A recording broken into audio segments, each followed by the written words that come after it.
श्री स्वामी समर्थ. स्वागत आहे तुम्हा सर्वांचं श्री स्वामी समर्थ कृपा या माझ्या मराठी यूट्यूब चॅनलवर. स्वामी महाराज तुमच्या सर्व चांगल्या इच्छा पूर्ण करोत हीच स्वामींच्या चरणी प्रार्थना करते आणि आज या नवीन व्हिडिओला सुरुवात करते. यंदा 30 मार्च 2025 पासून मराठी नवीन वर्षाला सुरुवात होणार आहे. या दिवशी आलेला आहे गुढीपाडव्याचा सण. गुढीपाडवा म्हणजे मराठी नववर्ष आणि चैत्र शुक्ल प्रतिपदेला येणारा उत्साही सण.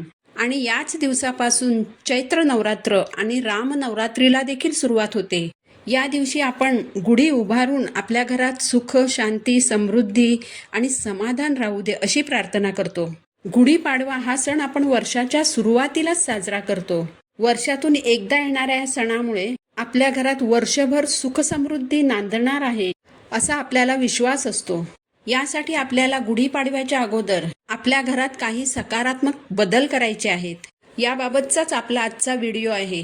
व्हिडिओ शेवटपर्यंत पहा. चॅनलवर नवीन असाल तर चॅनलला सबस्क्राईब करा.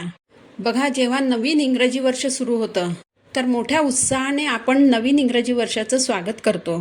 अगदी त्याच पद्धतीने आपल्याला आपल्या मराठी नवीन वर्षाचं मोठ्या थाटामाटात स्वागत करायचं आहे. आपल्या मराठी नवीन वर्षाला सुरुवात होते तीच मुळी गुढीपाडवा, चैत्र नवरात्रीने आणि राम नवरात्रीने. मराठी नववर्षाचं आणि त्यासोबत येणाऱ्या सणांचं स्वागत करण्यासाठी महिलांनी आपल्या घरात काही बदल करायचे आहेत. ज्या शब्दांच्या नावातच नकारात्मकता आहे, दारिद्र्य भरलेलं आहे, अशा शब्दांना आणि वस्तूंना आपण घराबाहेरचा रस्ता दाखवायचा आहे. आपल्या घरात जेव्हा सकारात्मकता असते तेव्हाच माता लक्ष्मीचं आपल्या घरात आगमन होतं. तर आपल्याला आपल्या घरात काय बदल करायचे आहेत हे आता आपण जाणून घेऊया.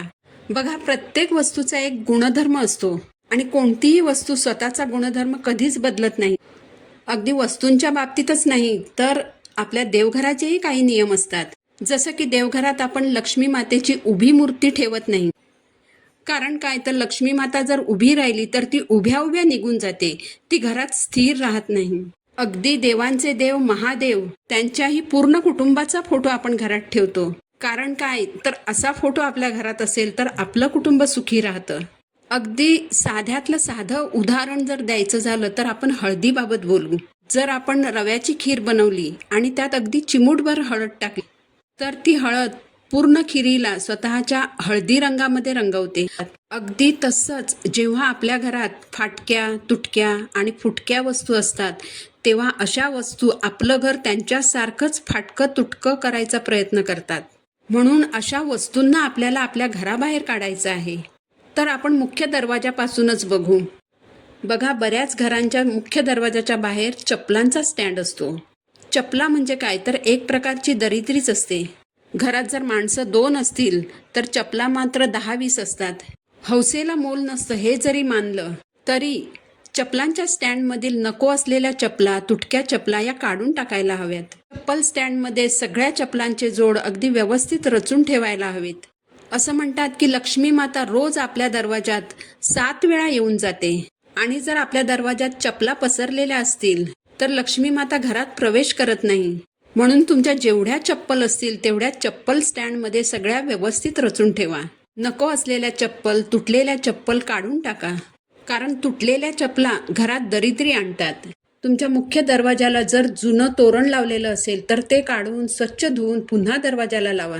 जेव्हा आपण दरवाजाला तोरण लावतो, आंब्याच्या पानांचं तोरण असेल किंवा झेंडूच्या फुलांचं तोरण असेल तर अशी तोरणं फुलं सुकायच्या आत किंवा पानं सुकायच्या आत काढून टाकावीत. दरवाजांची उघडझाप करताना जर बिजागरांमधून कर्र कर्र असा आवाज येत असेल तर असा दरवाजांचा आवाज आपल्या घरात नकारात्मकता निर्माण करतो.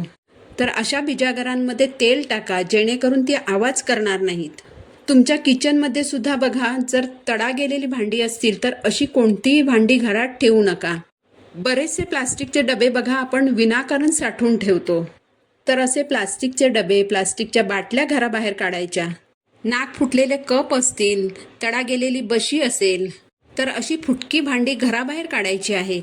विशेषतः आपण जो चपातीसाठी तवा वापरतो तर बऱ्याच वेळेला काय होतं की त्या तव्याचं जे हँडल असतं ते तुटतं, पण आपण हँडल नसलेला तवा तसाच वापरत राहतो.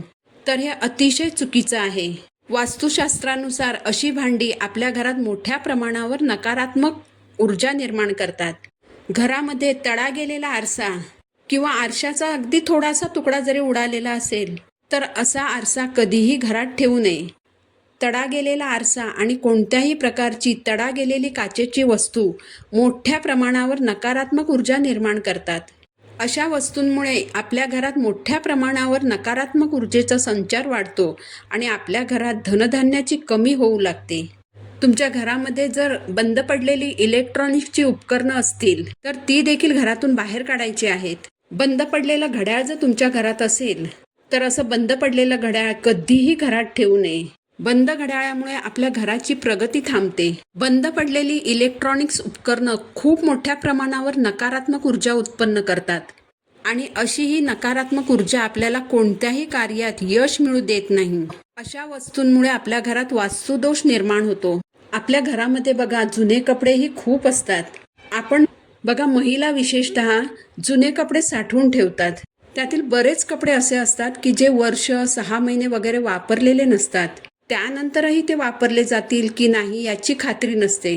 तर अशी कपड्यांची गाठोडी उगाचच आपल्या घरात साचून ठेवू नयेत. जिथे जिथे असे कपडे वर्ष 6 महिने वगैरे साचून ठेवले जातात तिथे तिथे नकारात्मक ऊर्जा निर्माण होते आणि नकारात्मक ऊर्जा जर घरात असेल तर घरातील अडचणी वाढतात.